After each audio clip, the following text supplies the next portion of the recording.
Um polegar positivo, estamos no ar. Que comece o episódio 40, um episódio emblemático. Deixa eu começar fazendo uma salva de 2 palmas. Agora sim posso chamar ele. Bruno Lima, faça a sua festa. Abra esse sorriso, traga essa alegria para a mesa central do Clube da Exame Invest. De volta de curtas férias, Sim. mas de volta, estamos aqui novamente Com com todo muita felicidade. gás. Todo gás, disposição. Que essa resenha merece. Sem dúvida. Ainda mais o nosso 40º Perfeito. programa. Uma felicidade. Aquele negócio que a gente começou o quê? Aquela criança pequena ali, que a gente não sabia se ia andar, se não ia andar, se ia, se não ia, se ia. Acabou Vingou Tamo aí. a ponto de termos na mesa um convidado de peso robustíssimo. Elmer Ferraz, gestor de renda variável do Itaú Asset, da família de fundo Dunami. Seja muito bem-vindo a essa resenha de investimentos aqui no Clube da Exame Invest. Obrigado, pessoal.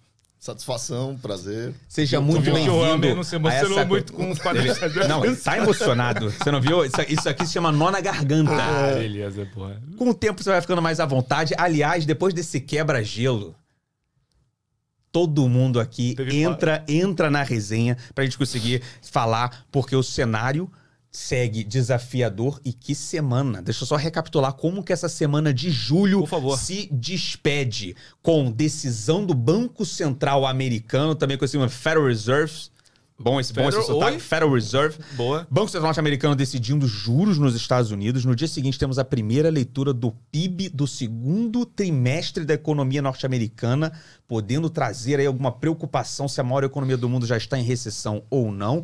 E sexta-feira, o mês termina com a divulgação de inflação. O índice mais de perto monitorado pelo Banco Central norte-americano. Vamos ter a leitura de mais um índice de inflação nos Estados Unidos que vem se tornando um problema sério, com impactos em como diversificar investimentos aqui dentro, como entender esse momento de bolsa brasileira sobre esse cenário. É o que Elmer Ferraz vai trazer aqui nessa resenha de um jeito leve e de um jeito descontraído. Por isso começamos com o quebra-gelo. Elmer, o que você faz no clube? O que você costuma fazer no seu tempo livre, se é que sobra algum tempo livre com esse mercado? A questão é o tempo livre, mas vamos lá. Tenho 2 filhos. Então, beleza. Né? Vamos para outra pauta. A gente teve que virar especialista em Covid, relembrar a inflação de 50 anos atrás no mundo. Então não está sobrando tanto tempo assim, mas cara, passar com a família no tempo que ele está se dedicando ao trabalho é o principal, né? Falei 2 filhos. Viajar. Pô, turismo, belo esporte. Primeira vez que eu sempre gostei de esportes mais individuais, honestamente, porque é aquele momento em que você consegue, estando sozinho, refletir sobre várias coisas, inclusive sobre o trabalho. E aí, trilha tem sido algo que eu tenho... Uau, trilha! Que eu consigo juntar com a minha família. Férias, caminhada, momento de estar um pouco sozinho, longas horas. Ó, já teve surf de individual. Tênis, então, nem se fala. Tênis é o mais craudiado. Trilha é sensacional. É beach tênis, né? Hoje em dia, todo mundo precisa jogar beach tênis. O pessoal tem dito só tênis aqui. É o mais craudiado. Agora, pô, tracking, estamos falando de tracking? Trilha. Tracking. Escalada não, tracking. Tracking. Diz aí uma trilha que você já fez que foi marcante, bacana pra caramba. E fica já como sugestão aqui pros trilheiros do clube. Se é que existe tem várias, né? Eu acho que coisas mais curtas. Torres del Paine, Atacama. Boa. Espetacular, Bacana, uma região linda. Bacana. Para quem quer ainda ver Machu Picchu, tem uma trilha que chega a Huayna Picchu, você vê Machu Picchu de cima. Caramba. Escadas de Eu já ouvi dizer que é meio perigosa, né? Meio... Você tem que ter um pulmãozinho, Escadas de Muertes. Meu espanhol me permite entender isso aí. Eu vi que tu mandou. Perigoso, Muertes, perigoso. Mas se você quer trilha longa, paisagem, país desenvolvido, né? Com infra, com tudo, cara, Noruega e Nova Zelândia são os paraísos, assim. Caraca. São 2 locais que... Aí, vou nem falar onde eu passei férias. Compartilha com a gente, é que você passou férias com o Bruno Lima, não? Deixa rolar, depois eu conto. Caminhar não gasta, né? Então, você entra na mata, mochilinha e vamos que vamos, horas a fio. Pô, bacana Só precisa isso, de cara. água. Bacana isso, bacana. Registrado trilha, ou melhor, trekking, aqui pro Elmer Ferraz como esporte do clube. Gostei. Pô, bacana demais. É o tempo que sobra, né? Então, pô, legal, pô, bacana. Cara. Legal pra caramba, né? Deve ser um negócio, pô, realmente... Bem legal mesmo. Elmer, conta pra gente, antes de começar a entrar em cenário, uma coisa que a gente também gosta muito de ouvir aqui, compartilhar as histórias. como que você para no mercado financeiro, cara. Legal. Até se tornar hoje o gestor de renda variável do Dunamis no Itaú Asset. Eu comecei em consultoria, né? Década de 90, acho que o sonho dos universitários era mais ir para as grandes consultorias. Verdade. Tava no boom, né, de consultoria. Então eu comecei por esse caminho. Na verdade, aí eu trabalhei 7 anos. Eu acho que isso é super importante, porque diz muito sobre a forma como nós pensamos. No final, a nossa escola, né? Então eu passei 7 anos na área de Corporate Finance da Price. E ali trouxe uma primeira característica que eu trago para hoje, que é saber olhar balanço a fundo. Então, eu fiquei 7 anos numa consultoria olhando balanço de empresa. É uma baita escola. Isso foi super importante. Quando chegou ali na época de 2007, 2008, aquele boom de IPO, precisava de um monte de gente, os bancos foram atrás de consultores que eram especialistas de alguns setores e, como no meu caso, vim parar no mercado financeiro, mas não na gestão, no IB. E no IB, rapidamente, eu vi que eu era um cara muito mais técnico e comercial, que ali eu não ia durar muito, né? Meu caminho ia ser muito mais curto. Então, a passagem foi de 1 ano e pouco, bem curto. Nesse momento, tinha um time sendo formado no Safra, pelo Apple e pelo Fabiano Godoy, para a criação do Galileu. E eu fui chamado lá, então eu participei da construção. E aí foi a segunda parte, o segundo grande ciclo da minha carreira, que eu acho que é super importante, que foi vivenciar, durante também aproximadamente 7 anos, como que é o dia a dia de um fundo macro, né? Onde nós, de equities, temos um apreço, às vezes, muito grande pelo case de investimento, a empresa. Eu acho que o cara macro, nesse aspecto, ele está mais ligado no resultado, menos se está long, short, ticker A ou ticker B. Ele toma mais a direção daquilo que pode gerar um retorno dentro de uma simetria. Isso, para mim, foi muito importante. Então, esses 2 períodos de 5 a 7 anos, um em balanço profundamente e outro num fundo macro, criaram muito da identidade que, no final, eu trouxe para a gestão dos fundos da família Dunamis, no Itaú. Muito interessante. Só uma pergunta. Quando você então entra no mercado, você sai de consultoria para o mercado financeiro, você falou, já era especialista em algum setor? Eu olhava muito real estate, bancos, alguns setores domésticos. Entendi. Né? A consultoria, você começa geral, vai se especializando, e aí você já chega com uma bagagem grande, tanto local quanto global, de alguns setores ou de algum setor. Só coisa fácil. Então, State, banco, só balanço Só balanço tranquilo. Pô, Mas você bate o olho e já entende. ganhou um peso importante até no Ibovespa, que é um dos benchmarks do Brasil, né? Acho que é interessante, talvez, o pontapé inicial aqui, para começar a entrar em cenário, foi exatamente, você falou isso, foi um cara de equity, mas realmente que aprendeu muito esse tato macro, de aprender em que momento do ciclo que você está e que momento de fluxo você está ali, de mais risco, menos risco. Hoje, sendo o cara de equities da família Dunamis de Itaú Asset, como é que você está entendendo esse macro? E aí, como que você está entendendo equities nesse atual ambiente macro? Vamos lá. Equities Brasil aqui, para começar. Vamos dar um passo atrás até para... No final, os fundos Dunamis são de equities. Então, o que a gente compra são teses de investimento em ações de empresas. A parte macro, eu acho que ela é super importante para a gente entender qual que é o risco daquele case como investimento, não como empresa que está entregando resultado. Tem uma leitura mais simples, fala, o juro vai subir, a empresa tem dívida, vai ter um custo financeiro maior. Mas tem outras partes que, muitas vezes, uma boa empresa não é necessariamente um bom investimento por fatores macro. Como, por exemplo, o juro americano estava negativo, vai para 3 ou 10 anos, quanto que vale a perpetuidade dessas empresas? Então, nesse aspecto que a gente usa muito top-down, né? Dentro da gestão do Dunamis. E pensando aqui no ciclo, trazendo para a nossa ideia de mercado hoje... desde o Covid, o que a gente teve foram algumas fases de um mesmo ciclo, na nossa visão lá. A primeira, um ciclo muito forte de estímulo, que levou a um crescimento muito acelerado de todas as economias. Algumas, como a brasileira, ficaram um pouco mais para trás, porque demoraram a vacinação, outras foram na frente. Isso seria muito bom para os cíclicos, né? E as commodities. Em si, foi ali que a gente apostou bastante. Num segundo momento, esse crescimento maior virava um aumento de probabilidade de inflação, né? E aí as commodities tiveram mais uma pernada como hedge inflacionário. Em um terceiro, a probabilidade de inflação virando inflação se tornou a probabilidade maior de juros maiores do mundo. E aí que veio para a nossa gestão foi, vamos encurtar duration, porque esses papéis de crescimento aqui estão entregando, mas o valor em si é bem menor quando a gente considera uma taxa de desconto que vai subir substancialmente. Vai subir muito, né? Então... esse foi o ciclo. E eu acho que ainda a gente está nessa parte final do ciclo, que é um duplo tightening. Então, você tem os bancos centrais enxugando liquidez e aumentando juros. Isso é destrutivo para o preço dos ativos financeiros.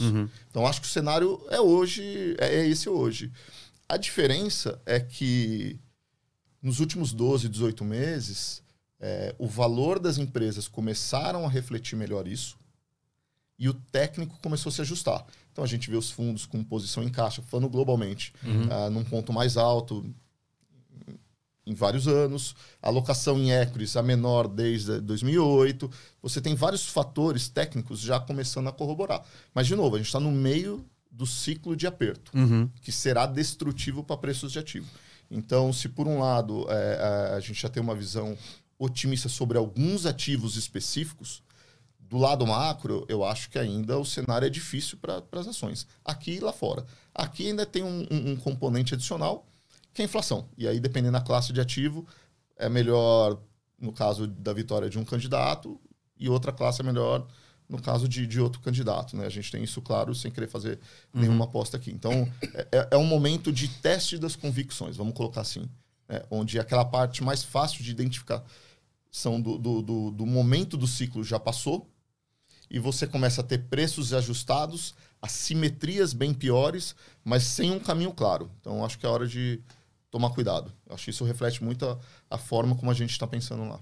Mas aí sim, nessa provocação tua, que eu acho que é um ponto bom que ao longo do tempo a gente foi debatendo aqui com todo mundo, né, todos os gestores que passaram por essa cadeira, esta gloriosa cadeira. Grande cadeira. Grande cadeira. Que, né, você tinha um cenário muito bem delineado lá atrás, estímulo, commodity, beleza, saúde commodity, tighten, né, aperto de juros nos Estados Unidos, como surfar esse negócio, inflação. E você pegou esse ponto agora que é, poxa, depois de caminhar tudo isso, nesse tempo, né, você tem hoje um mercado que ele parece com um posicionamento muito leve. Pô, você citou bem. Os fundos lá fora, principalmente, estão no menor nível em equity de sabe quanto tempo. O pessoal está com caixa. Brasil, então, quando você olha até os dados recentes de fundos, né, posicionados em Brasil, aumentaram alguma coisa do início do ano para cá. Mas, enfim, se olha historicamente, também não é uma posição que dá para dizer que é uma posição relevante. Então, de forma geral, dá para dizer, na tua visão, que hoje o mercado, a despeito de, sem dúvida alguma, a gente está ainda no meio do ciclo, né, de aumento de juros lá fora, que ainda vai, né, oferecer algum downside para a equity, que parece ser o grande consenso de mercado. Como é que você entende esse ponto? Assim, você fala assim, olha, já caminhamos boa parte da trajetória, o mercado está leve, né, fica mais dependente ali do dado ali de alta frequência. Como fazer uma gestão agora nesse momento, entendeu? A gente tem se voltado muito para dentro de teses que sejam blindadas ao macro, dada a nossa incapacidade nesse momento de prever uma grande direção.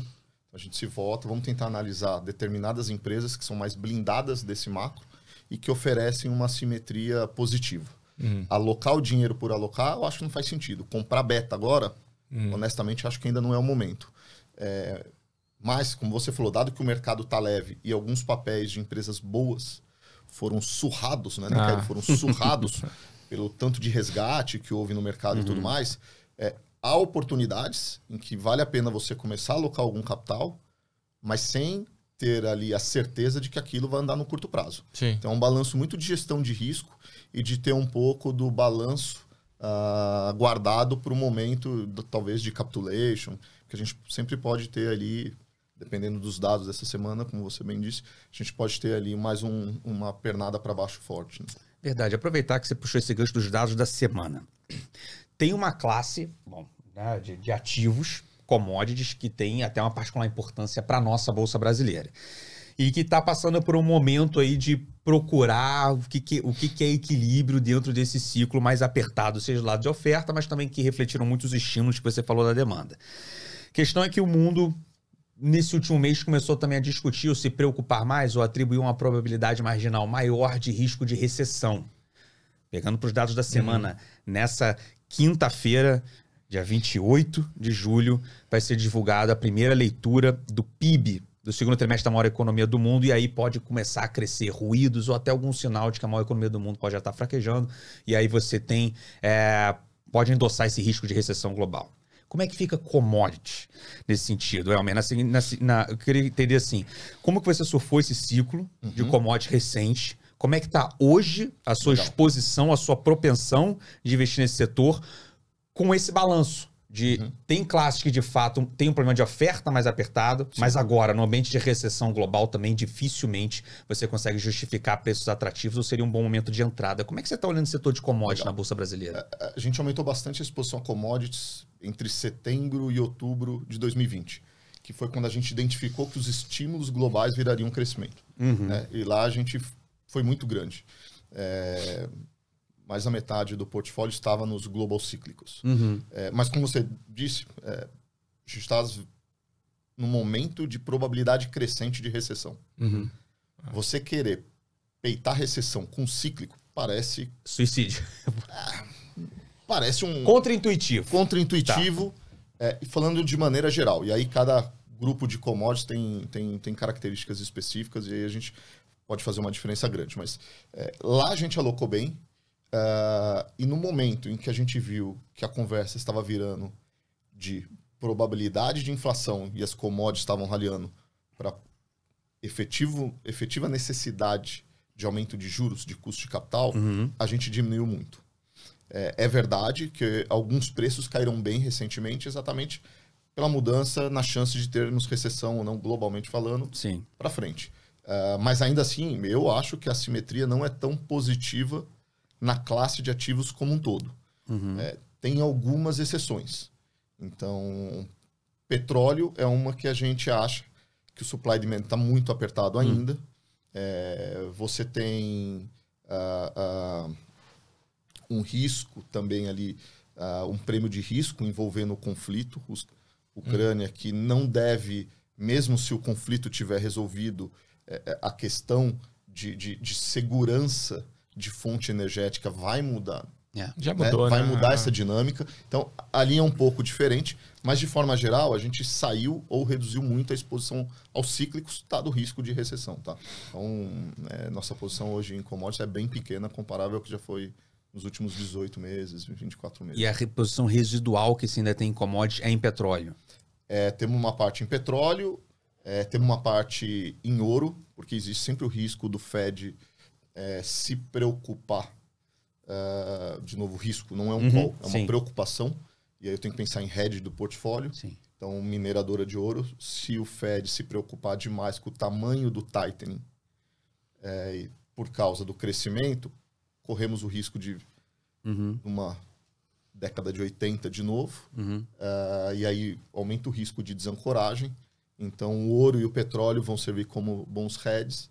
Além do mais, e aí especificamente só para o ouro, depois dos Estados Unidos ter dado o passo que deu em relação à Rússia, eu fico imaginando outros países olhando todas as reservas em dólar e falam, olha, se eu quiser mexer em Taiwan ali, vou deixar meu dinheiro nos Estados Unidos. Então, talvez a gente tenha um reposicionamento de reservas ali que pode fazer o ouro ter um outro valor olhando à frente. Né? E é muito interessante, porque o remédio mais amargo para o ouro é o tightening. Se a gente olhar o que aconteceu recentemente, desde da mudança do Fed, os juros rasgou e o ouro e o petróleo caíram, mas não caíram tanto quanto as outras commodities. Agora, o que acontece com o preço dessas commodities, se a gente for para o cenário de risco de desancoragem? Então, ali a gente tem uma exposição pequena, sob controle, com hedge nessa posição, né, via opções, mas tem uma exposição ali ainda. E os veículos são na Bolsa Brasileira, por exemplo, essa exposição de óleo, não, petróleo e ouro? Não, lá fora. São offshore. Tá. A de óleo hoje que a gente tem a Exxon, uma empresa super líquida lá fora. Então, a gente está olhando bem para fora. Tem teses que a gente não tem disponível aqui e tem teses que, às vezes, a liquidez da ação aqui é tão menor do que lá fora que não faz sentido eu amarrar minha composição de carteira aqui por causa do ativo em si, né? Então, a gente está um pouco mais preocupado nesse sentido, com essas teses. Eis que surge... Não, perdão, e aí a gente se volta mais para teses que tem alguma relação com commodities, mas não depende do preço da commodity, né? Que é o caso de gás natural.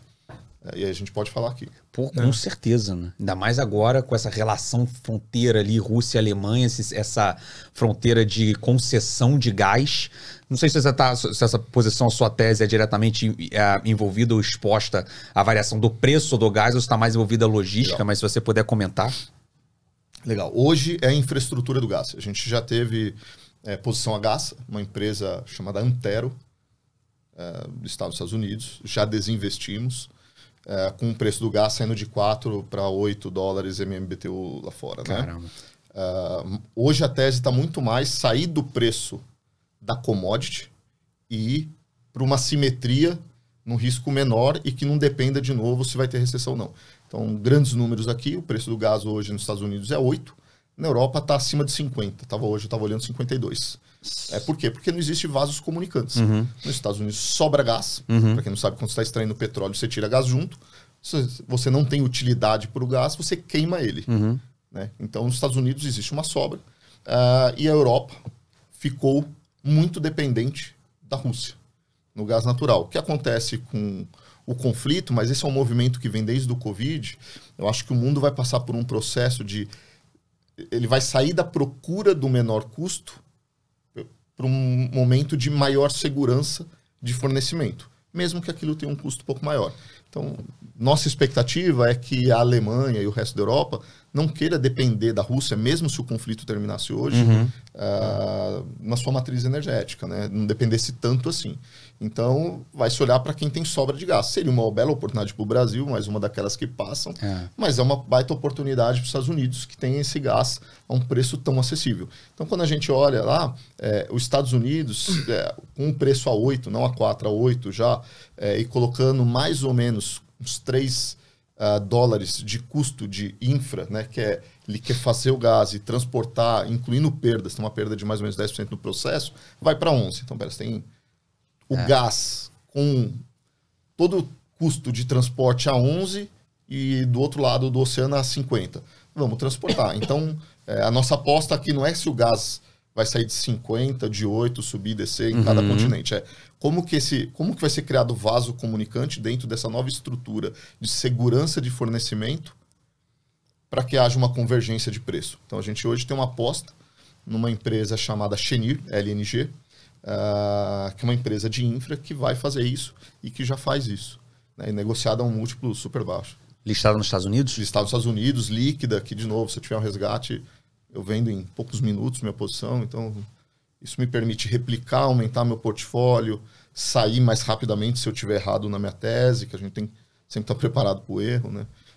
Mas é uma aposta que tem dado muito certo, que a gente já carrega há algum tempo. E o que seria tempo? Assim? O principal gargalo disso seria o relacionamento geopolítico dos Estados Unidos e Europa? O tempo é a construção da infra, né? A logística de transporte? A logística. Então, de novo, assim, até o Covid, principalmente até o conflito, não existia a ideia de que fosse necessário transportar o volume que vai ser necessário no futuro. Então, agora a empresa está se adaptando, está anunciando o plano de CAPEX, e a cada vez que anuncia o crescimento, com os contratos, né, firmados já, ela não vai investir à toa, a ação dá mais uma pernada. E tem muito para caminhar ainda. Interessante. Então, quando a gente pensa em commodities, hoje a gente está muito mais travado em cases específicos assim. O ticker é LNG? LNG, porque é do gás, né? Sim, bacana. LNG. LNG. Justo. Cheniere. O nome é Cheniere. Cheniere. Essa tu não ia saber. Esse ticker tu não ia saber, Bruno. Óbvio que não. Gás 3, né? Eu ia chutar. Eu sou bom disso, cara. Eu sou bom disso. O quê? De chutar esses tickers, assim. Errado, a empresa de gás. Errado, qual né? o ticker? Gás 3. Gás 3. Mas é uma empresa... É uma tese super interessante e que, se o conflito terminar amanhã... De novo, tem um prêmio de risco nas commodities, o prêmio vai voltar, não vai mudar nada, porque eu não acho que os países europeus vão mudar de ideia por causa disso. Interessante. Porque no limite também, para esse negócio se tornar economicamente ruim, o gás tem que voltar, sei lá, uma boçalidade. Não tem como, né? A verdade é que a Europa não tem o gás ao preço do gás americano. Então vai haver uma convergência. A questão é que volta na Europa de 50 para 20, fica 24. Exatamente. Volta para 4 Estados Unidos e para 20 na Europa. Mesmo assim, tem um ambiente, uma arbitragem boa aí. Uma arbitragem boa a ser explorada. Interessante. E a gente não está operando os dois futuros de commodity. Estamos operando como como fundo de ação, a empresa é capaz de fazer isso. E onde é que na visão de vocês, nessa discussão de commodity, mas pegando esse ponto todo também de, né, juros lá fora, enfim, do consenso do mercado de que, pô, sei lá, se é 4,5, né, o Fed Fund, enfim, mas o que você hoje, onde é que você acha que você pode estar errado? Os dois extremos aqui. Seria realmente uma recessão muito mais forte. É porque eu dito isso assim, existe hoje, né, tem um consenso maior, uma probabilidade maior de recessão no mercado. Vamos pensar no portfólio, né? Onde eu acho que o portfólio sofre hoje. Isso. A gente não viu nenhum corpo boiano, diferente de 2008, né? Lehman. Tem as ainda não. Né? Ainda não. Então, esse é o ponto. Então, o Daniel não que eu acho que vai ter, mas essas coisas às vezes demoram. A gente tem que pensar sempre no dinheiro das pessoas. É que assim, a Europa tá aí. É isso. Itália tá aí. Mas não caixa. O que está acontecendo é que as condições estão apertando e rapidamente. Muito rápido.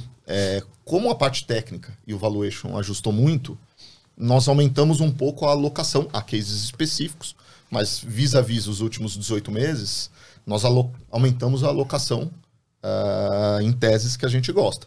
Cara, se tiver um sell-off global porque apareceu uma grande empresa quebrando uma crise de liquidez, não tem como segurar. Mesmo eu tendo uma parte do portfólio redeado com derivativos e uma parte em ouro, por exemplo, né? Que nesses momentos tem um rally. Mas eu tenho ciência de que não vai ser necessário. Aqui eu estou tomando algum risco direcional, numa alocação maior, correndo risco se aparecer um corpo boiano.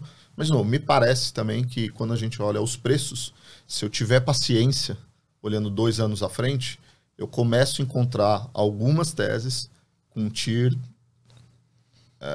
bem atrativas. Mesmo fazendo um cenário assim, quando você parte lá para o escrutínio da tese, sim, você faz isso uma não olhada. quer dizer que a ação não vai cair. Se tiver um corpo boiano, cai tudo. Por isso que é hora de você também, assim, honestamente, como não teve ainda o corpo boiano, eu tenho dificuldade de achar... Porque a tese é sempre essa, né? Cada crise agora não existe alavancagem no sistema. Cara, o sistema se reinventa, a alavancagem aparece em algum Do nada vem, né? E em momentos de aperto sempre aparece um ou outro corpo boiano. Eu tenho uma preocupação grande com a Europa.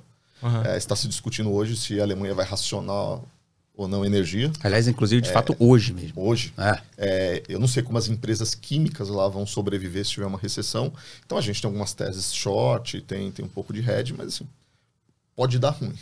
Sim. Pode dar ruim. É porque a gente estava discutindo sobre isso um pouco, né? Você pega, não de forma generalizada, mas você pega o mundo de equity listado, né? O mundo de equity listado como um todo, ele é muito menos alavancado do que era 5, 6 anos atrás.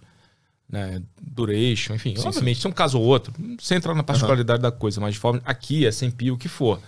Então tem esse ponto também que você pega o balanço das próprias companhias, né, você deveria aguentar, no limite, você deveria aguentar uma pancada de juros com uma musculatura, mais fortalecida, né, do que quando você comprar atrás. Dado a questão do controle de preço e tudo mais, você tem empresa na Europa de energia tendo que ser estatizada já.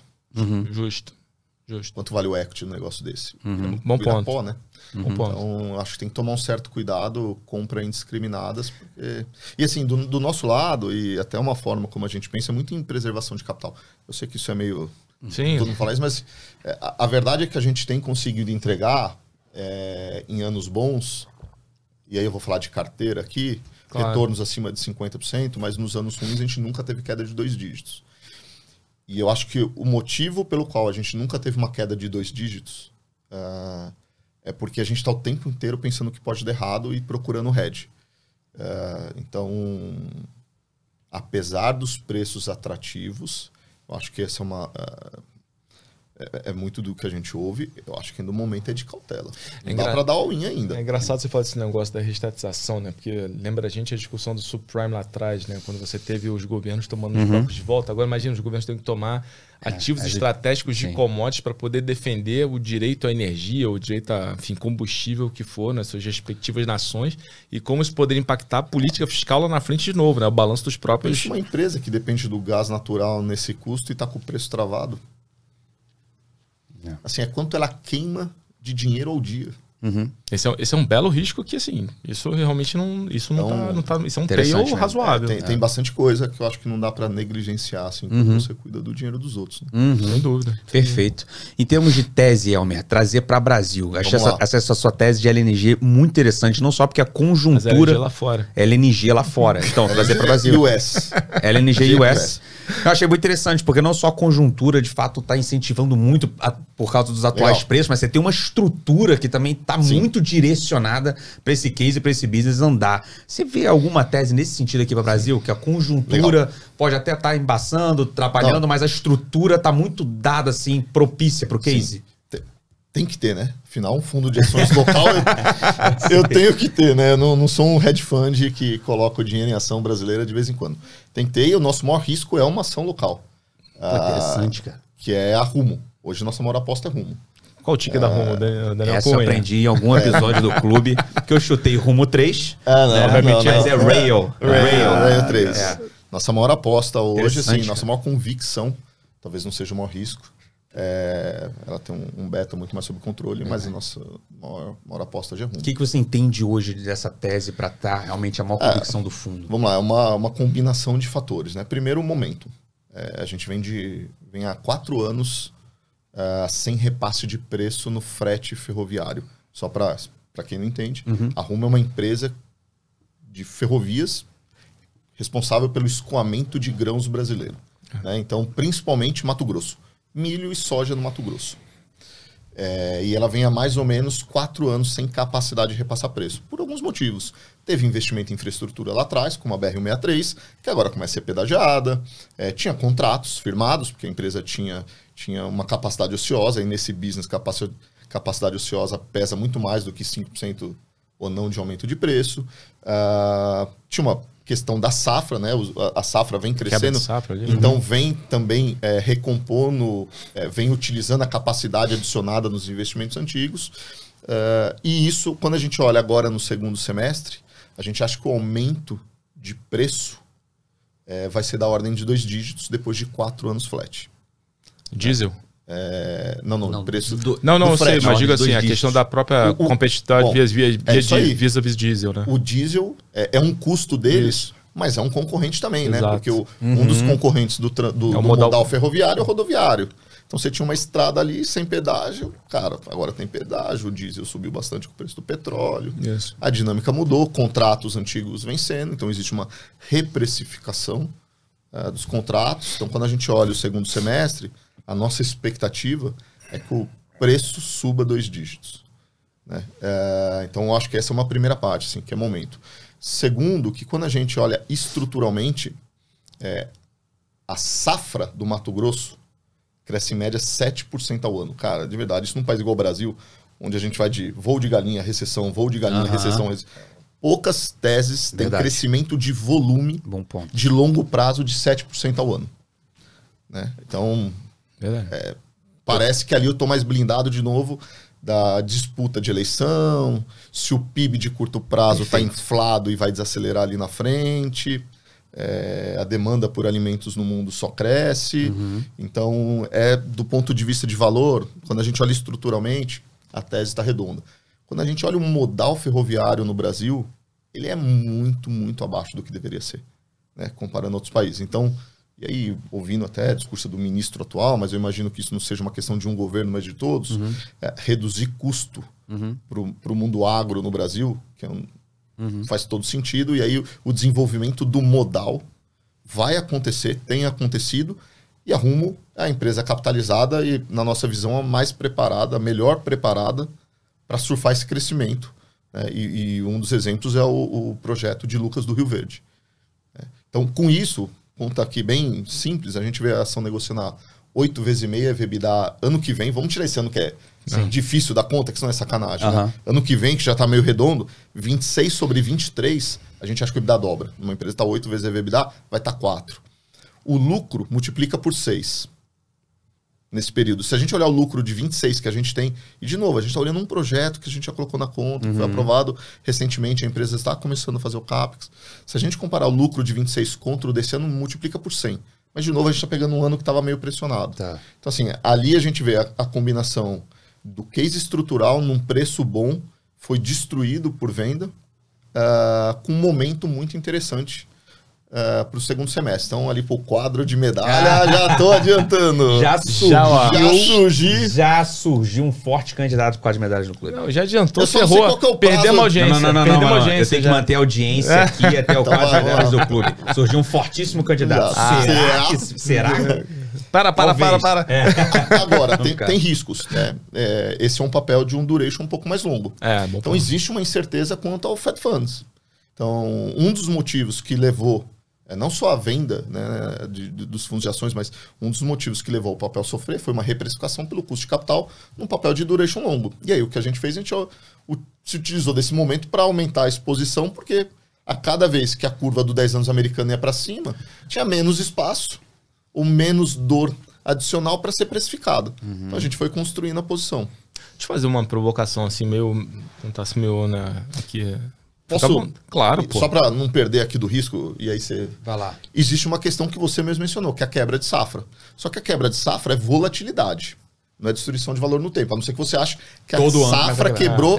quebrou permanente. Quebrou permanente. Então isso traz vol, não traz destruição de valor de longo prazo, tá? Só para... Não, justo. Eu gosto de entender, se num bem bolado, chute educado, o que é upside para esse case? Cara, preço da ação. Pra gente, a ação hoje está 16, 17... Cara, eu acho que sem mexer em custo de capital, olhando 25 é fácil na nossa cabeça. Interessante. Nada mal. Lembrando que isso aqui não é uma recomendação de investimento. Não é uma recomendação. Mas é um risco que eu tomo. O fundo da família do Itaú, a família do Names. Não, eu queria perguntar o seguinte, que nesse cenário onde você comentou, né, tipo assim, putz, cara, tô comprado em ouro, pensando naquele, né, no capitulation...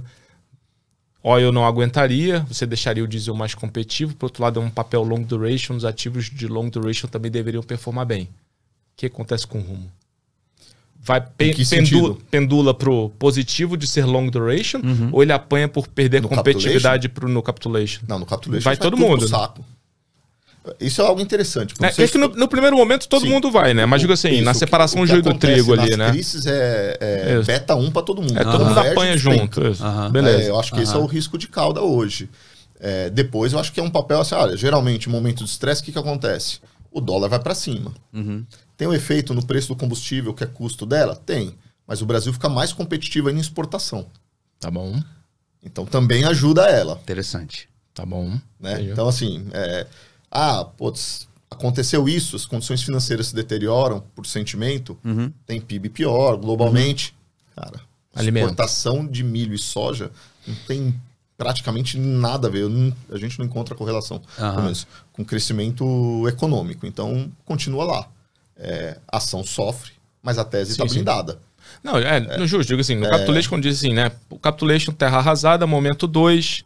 Né, escrutínio da Rumo. Talvez seja uma que a gente queira aumentar se acontecer isso. Né? Eu não tô... Hoje, nenhuma posição nossa está no limite que a gente coloca à disposição no fundo. Né? Tem uma regra nossa que a gente segue desde o início dos mandatos. Disposição por papel, os 5 maiores, os 15 maiores, que a gente falta umas 20 teses. Nenhum está perto do limite por isso. Porque se tiver o capitulation, eu tenho que ter o dinheiro para alocar nesses caras. Os espaços. Interessante. O meu risco... tiver um rally de bolsa, mas aí o cliente vai ver lá ganhando dinheiro anyway. Eu deixei na mesa, poderia ter ganhado um pouco mais. Mas a discussão da preservação de capital também com a gestão de risco do... Né? É isso aí. É o trade-off. Bom ponto. Elmer, alguma outra tese aqui? Na sua explicação inicial, você falou muito da abordagem de TIR. E um setor que tem se destacado muito aqui. Nos últimos 2 meses, tem muita gente vindo aqui e deixando um espaço aqui no começo do programa. Né, Bruno? A gente fazia final do ano passado, início desse ano, quase não surgia. De uns 2 meses para cá, é um setor que está surgindo sempre com recomendações, convicções muito fortes. Utility. A gente tem mais ou menos 15% do fundo em utilities hoje. Caramba. Em 3 teses. Tractebel, Eletrobras, que eu acho que todo mundo tem, pós-privatização. Só um parênteses. Tractebel denuncia há quanto tempo o Elmer está no mercado. Porque já mudou o nome. Cara. EG, desculpa. Era Tractebel. Era Tractebel, virou o quê? EG. Mas é uma empresa redondinha, super bem gerida. É a primeira vez que está aparecendo aqui no clube. Com um dividend yield de 2 dígitos. Então, tem uma TIR super interessante. talvez aqui, seguindo o que um grande gestor macro falou, talvez o juro real do ano que vem esteja muito alto. A gente pode ter uma combinação de freada no crescimento, com eventualmente, se não tiver um evento de liquidez, uma piora de percepção de risco, o juro local arrefecendo um pouco. Essas teses de yield gordo que não precisam de crescimento da economia, vão surfar super bem. Na verdade, o papel tem indo bem, a gente sobe uns 15 esse ano, sei lá, né? Um ambiente super difícil, baixa volatilidade com retorno gordo. Eletrobras, que é uma exposição maior e ali ia ter um upside gigantesco, numa tese que depende só dela. Micro, né? O micro, para a gente é importante isso, tentar adivinhar aqui o que vai ser o PIB do ano que vem, porque assim, não sabe nem quem vai ganhar a eleição, que vai ser dos Estados Unidos, vou saber. Então, Eletrobras, e a nossa maior tese em utilities é a Energisa, é uma tese que, assim como um outro papel que já foi mencionado aqui por um amigo meu, o PQ, TOTUS, a gente tem há 5 anos no portfólio. É verdade, cara. Ele colocou essa lá. Acho que ele pegou essa para 4 medalhas. Acho. Então a gente tem uma exposição grande nesse daí. Mas eu vou trazer uma tese que a gente tem montado agora, se me permite. E que está se tornando grande. Pegou no plot twist agora, hein? Porque falar de tese que eu tenho há 5 anos, já estão lá, teve ano que foi bem, mal, a gente acredita. Eu acho que os bancos locais vão bem. A gente está montando posição em Itaú. É simples, assim. Raramente Itaú tradou abaixo de book. Há poucas semanas estava com a... Primeira vez aparecendo no... A gente estava olhando depois de muito tempo, o Itaú, maneiro. Olhando 2023 perto de book. A ação ON a book, a PN um pouquinho acima, que é onde a gente vai por causa da liquidez. Num setor que está mudando. Então não é porque só está barato. Então, de novo, para a gente alocar capital, a gente tem que ver alguma coisa... tem que ter uma combinação de fatores e ali tem. Então, primeiro, o valor. Né? O papel negociando a book com um ROE que é estruturalmente acima do custo de capital e que a gente acha que não vai sofrer mais tanto, parece que por si só já está errado. E da onde que vinha a pressão tão grande nos bancos? Pelo juro negativo no mundo. Se a gente olhar desde 2008, brincando aqui de gestor macro, a gente teve mais de 1.000 cortes de juros pelos bancos centrais mundo afora. Cara, o regime está mudando, o regime macro está mudando. E aí é uma aposta do juro? Não, os bancos brasileiros nem são tão alavancados quanto os americanos a questão do deslocamento da taxa. Verdade. Mas o que eu acho que vai mudar é a competição. Você tinha muita pedra voando, eu vi uma reunião recente, pedra voando que de repente quando tem juro positivo para de voar, né? Vai pro chão. Então você tinha muita fintech, tem ótimas empresas, mas você tinha muita empresa que não dão retorno simplesmente levantando capital em cima de um ambiente de juros global negativo, juro real global negativo, para atacar os incumbentes, então os disruptores atacando sem preocupação em gerar retorno e melhor, atraindo, drenando mentes boas dos bancos e de vários outros setores com a questão de stock option, porque aquilo vira um ciclo, né? Eu capto, faço um movimento de crescimento, minha ação reprecifica, eu me diluo mais, ofereço stock option. Com juros indo para onde deve ir, eu tenho uma dificuldade em ver tanta gente queimando tanto dinheiro. Não é que a competição vai diminuir. Só acho que vai se tornar um negócio mais racional. Justo. Né? Então, me parece que assim, então tem preço. Ok. A dinâmica competitiva entre disruptores e incumbentes parece que está mudando a favor dos incumbentes. E tem um outro fator específico de Brasil que minha visão é que existe uma assimetria regulatória. Né? E eu acho que isso está sendo resolvido. Um banco é composto de várias áreas. Então, o banco seguia regras rígidas pelo tamanho. E às vezes, se o banco separasse em várias pequenas empresas para ter o tratamento que determinadas fintechs de um segmento específico estava tendo, o que ia acontecer? Que se os bancos todos fizessem isso, você ia adicionar muito risco ao sistema bancário brasileiro. Eu acho que o regulador, pelo que a gente lê nos jornais, começou a olhar isso e falar assim, veja bem, qual que é o meio termo de eu estimular a competição, garantir serviço, preço para o cliente, mas também para não adicionar um risco aqui, para não ter uma quebradeira. Então parece que a assimetria regulatória também está sendo resolvida. Então, de novo, os bancos tendo mais capacidade de reter as pessoas boas, a assimetria regulatória assumindo, a própria capacidade de fogo de empresas que não dão retorno diminuindo, em paralelo a um preço atrativo, parece que é uma tese que começa a parar em pé, que tem uma boa simetria de retorno acima de 2 dígitos, olhando 2 dígitos ao ano, olhando 2 anos à frente. Então, hoje, posição mais recente aqui. Interessante. Boa. Bacana. De maneira exclusiva para os membros do clube. Mas uma pergunta assim, esse cenário ali alternativo vis-a-vis outros players, assim, por que o Itaú realmente destacou? Foi preço ou foi realmente capacidade? Eu acho que o Itaú está liderando um movimento, porque também, de novo, dar um passo atrás. Não é que a competição seja ruim. O que acontecia é que talvez pelo retorno os bancos estavam acostumados a ter uma taxa de retorno grande sem fazer o devido esforço. Então, o que eu acho que começou a acontecer na indústria, os bancos começaram a se mover. E a gente tem vários exemplos, né? Poxa, o Santander fez um trabalho excepcional nos últimos anos aqui. E aí, quando eu olho o que o Itaú está fazendo, me parece que no momento ele está dando um passo super importante para se adaptar a um cenário competitivo das fintechs. Né? De novo, as fintechs não vão desaparecer. Era só uma questão que tinha muita gente agredindo por agredir sem dar retorno. Isso que vai sumir.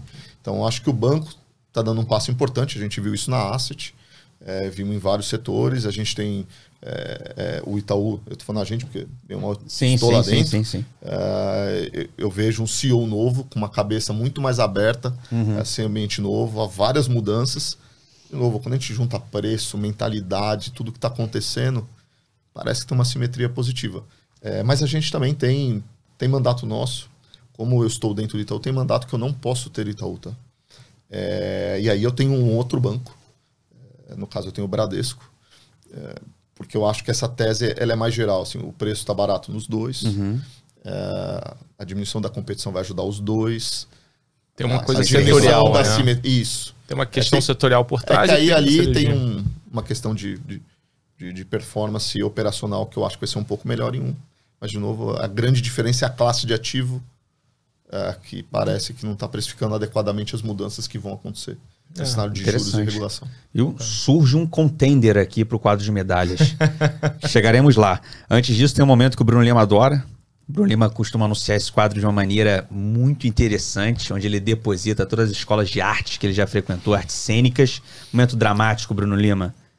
Daquele momento dramático, capricha. Cara, aquele momento onde você chegou, se debruçou, estudou, investiu o seu tempo, falou, cara, que tese porrada. E deu tudo errado. Foi pra casa, entrou no chuveiro, chorou igual criança. Assim, cara, momento deu ruim. Aí, tempos depois você voltou e falou assim, estopei. E aquilo ficou um aprendizado. Assim. Quantas horas tem? Porque assim, nosso trabalho Dá pra fazer um clube e deu ruim, né? Assim, nosso trabalho é lidar com a incerteza. Então, o que mais tem, a não ser que você tenha alguma informação específica, é errar. Tem algum que te marcou? Eu acho que teve. Assim, teve o início de 2020 foi muito difícil pra gente. Porra. E eu vou... Mas eu vou... Pro mundo, por acaso. Não, é engraçado, cara, porque... Eu acho que, bem ou mal, ali nesse trabalho de tanto procurar risco, a gente conseguiu antever um pouco o Covid. Não é brincadeira. A gente errou completamente, mas a gente conseguiu ver, acompanhando muito China. Eu já viajei para China, várias pessoas do time viajar. A gente conseguiu ver o que estava acontecendo lá, não porque estávamos lá, embora tivesse um time, um outro time lá que estava fazendo uma viagem. A gente começou a ver os lockdowns. A gente viu o que estava acontecendo e a gente fez um paralelo com os outros 2 casos de Covid, SARS e MERS. E nos 2 casos, a bolsa caiu de 10% a 15%. O que a gente fez? A gente saiu travando um monte de... Via put spread call, era um monte de posição nos mandatos que permitiam. Proteções de 10% a 15%, que era o que era permitido. Vou por 10 com 15 histórico aqui. Protejo de 2,3 até 12. Uns 10 de queda. A gente não imaginava a magnitude do negócio. Porque, de novo, a gente estuda a história e tenta utilizar. O problema, assim, a gente errou porque 2019 foi o melhor ano nominal para a gente. Assim, o fundo subiu mais de 50%, acabou subindo. A gente fez uma aposta muito grande no novo governo, que levaria reformas e fechamento da curva de juros. E aí a gente fez um resizing para apostas que isso fariam queda de juros. No final de 19, a gente tinha a convicção grande que o fechamento da curva de juros e os investimentos que estavam acontecendo virariam um crescimento econômico. Cara, aí a gente deu uma virada no portfólio para várias small caps de varejo. Nossa. Tudo aquilo que foi dizimado no Covid. Então, assim, para algumas posições core, a gente tinha os puts spread call, mas a gente estava numa exposição, estava com a carteira ilíquida e que se arrebentou no Covid. Caramba. E pior, como a gente estava convicto de que tinha entendido o Covid, esse foi o maior erro. É interessante. Começou a comprar na queda. Não. A gente falou assim, não precisamos estopar. Esse é o pior erro, quando você não entende que está errando. Então a gente falou, não, a gente está convicto aqui. Isso aqui vai voltar. Olha ali, ó, SARS, MERS, e o negócio foi piorando. Aí veio o balde de água, que a gente tinha uma posição grande em IRB, e que aí teve todo aquele evento, e jogou a carteira para mais uma lambida para baixo. Né? Caramba. Então a gente teve o posicionamento errado, o falso entendimento do Covid. Se a gente não tivesse antecipado, acho que teria sido melhor, honestamente. Interessante isso, e o IRB, tudo ao mesmo tempo. E aí, assim, ter fechado naquele ano perto de 0, pra gente foi um trabalho, assim, hercúleo. Foi o ano de maior estresse do time, eu acho. Porque a gente veio, assim, cair nos 50. E você fala assim, e agora? Ferrou, né? Como eu saio daqui, né? Como eu tomo risco, evitando o risco de tomar uma queda muito maior. Então, ali foi um ano que demandou bastante, assim, deu ruim. Eu acho que teve alguns momentos que eu falei, cara... Deu ruim. Acho que é isso aqui, né? E assim, eu falo do IRB aqui, o IRB a gente nem perdeu dinheiro, né? A gente comprou no IPO, sei lá, 7, deve ter pago uns 20% de dividendo, a gente vendeu a 22, mas naquele mês caiu de 40 para 20, né? Naquele, eu tô dizendo, naquele mês a gente tomou 50% numa posição grande do fundo. Não faz mal, a gente mais do que triplicou o capital investido ali. Mas para aquele mês foi difícil, aí veio o Covid, veio o capote, aí veio a convicção errada. Então ali fica ali o aprendizado foi falar, cara, tomar cuidado com o excesso de convicção, né?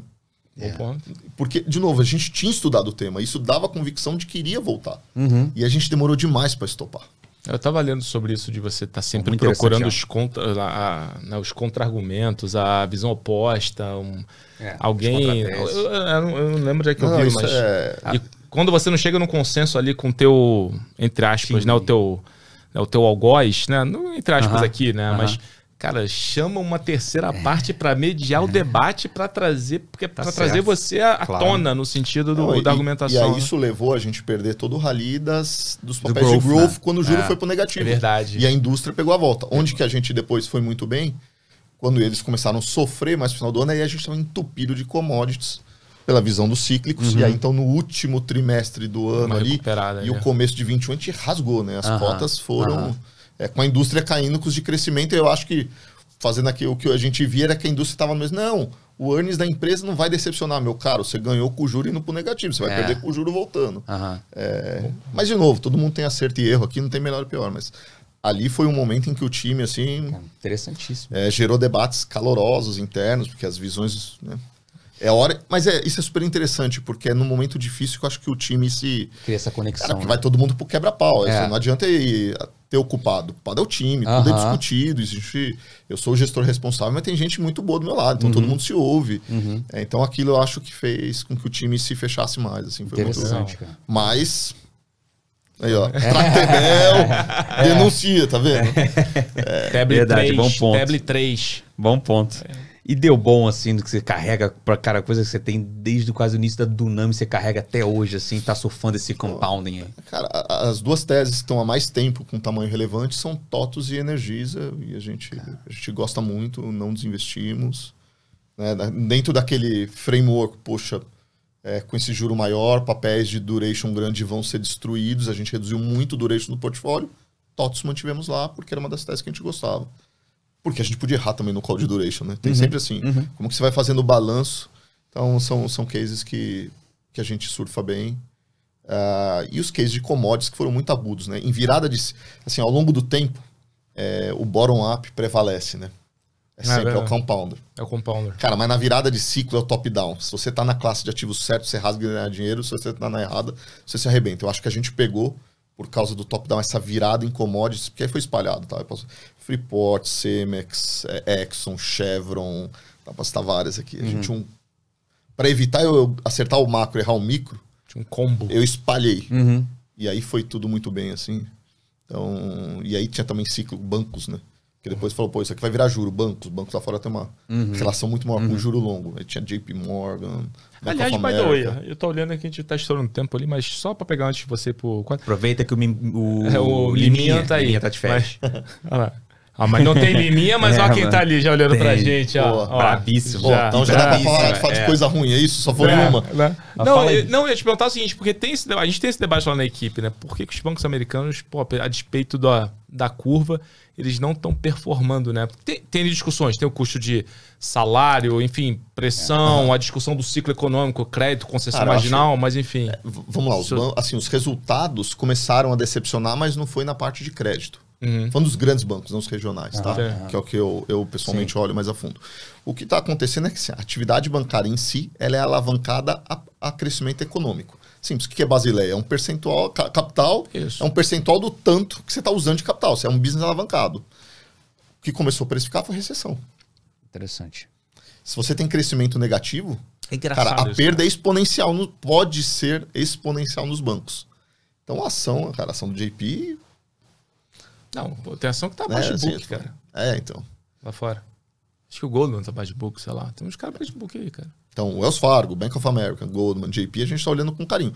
Porque a gente pode ter o cenário de novo, né? Que o Fed fala assim, cara, eu não preciso levar para 2. Não sei, eu não quero dar call de Fed aqui, mas se ele falar assim, eu não preciso levar para 2, eu só não quero que tenha recessão, você tem juro maior com bancos a book lá, sem recessão, cara, aí o próximo exame aqui...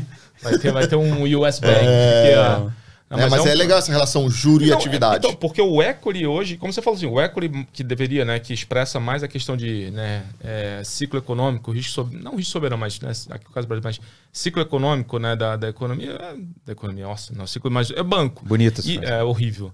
Mas enfim, e lá o banco precifica a recessão enquanto a gente está discutindo né, o mercado de equity ali. Talvez comece a precificar demais. Exatamente. É a hora que a simetria vira positiva. Você acha então que bancos hoje lá já entregaram, já estão de fato precificando a recessão, enquanto o mercado... Eu acho que já começaram a precificar. Antes do a questão é que, para mim, minha confiança no case hoje é maior nos bancos locais, depois de muito tempo, do que lá fora. Por quê? Lá depende mais de eu acertar o call macro. Eu acho que a minha capacidade de acertar o call macro... Eu prefiro ver o call e analisar riscos. Aqui eu tenho, além do macro, outros fatores que me passam... confiança no case, né? Interessante. Elmer, antes da gente chegar no quadro de medalha, para saber se você vai escolher Rumo ou Itaú, deixa uma dica. Ou LNG. LNG não pode, porque não pode, é só local. Porque fere o estatuto e a constituinte do clube da Desinvest, só ações na Bolsa Brasileira. Os membros do clube cobram que você compartilhe no seu momento de lazer, quando você está ali para ver uma série em streaming. Tem alguma coisa que você queira... Com os filhos ou sozinho, né? Cara, pode... É verdade, muda. Com os filhos tem Pokémon hoje em dia, né? Cara, pô, tá vendo? Pokémon tá sendo muito meu filho adora esse negócio. Não, mas o filho? Pra mim tem uma série que marcou e que eu aplico, assim, alguns conceitos, que é Band of Brothers. Conhece, Bruno? Pô, claro. Inclusive faz total sentido para esse momento que a equipe dele viveu aí em 2020. Band of Brothers, cara. O primeiro, tá? Houve duas séries.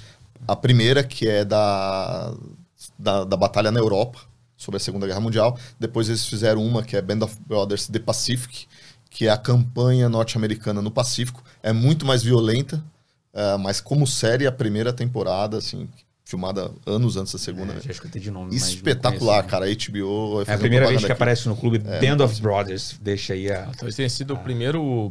blockbuster, assim, de séries, eu acho, sei lá, foi um negócio... É mais antigo, né? Pra quem gosta de Resgate do Soldado Ryan como filme, cara, são 10 horas de Resgate do Soldado Ryan, assim. Cara, e de história. Série de guerra. E pra quem curte trilha... Isso que eu ia falar, porque tem trilha. Cara, essa é uma que eu não fiz, que eu quero fazer. Descer na Normandia, andando até Berlim, passando por onde eles foram saltando, né? Que eram os paraquedistas. Porra, bela trilha. Porra. Maneiro. Registrado agora, para terminarmos... um episódio histórico na história do Clube Desinvest, episódio 40. Episódio 40. Mandou uma redundância, histórico na história. Para terminar, um episódio histórico. Na história? Na história do Clube Desinvest. 4 de medalhas, Elmer. Só lembrando, né? Obviamente fazendo aqui todo o compliance, que isso não é uma recomendação, aliás, é uma brincadeira tão lúdica, porque botar um gestor que está aqui para diversificar a carteira, escolher uma ação nos próximos 3 meses na Bolsa Brasileira, obviamente a brincadeira que você participar com a gente, qual que você escolhe? Já se decidiu? Já, não, essa não tem dúvida. e reflete o que a gente está fazendo lá, que é Rumo. Tá certo. Rumo 3, né? Rumo 3.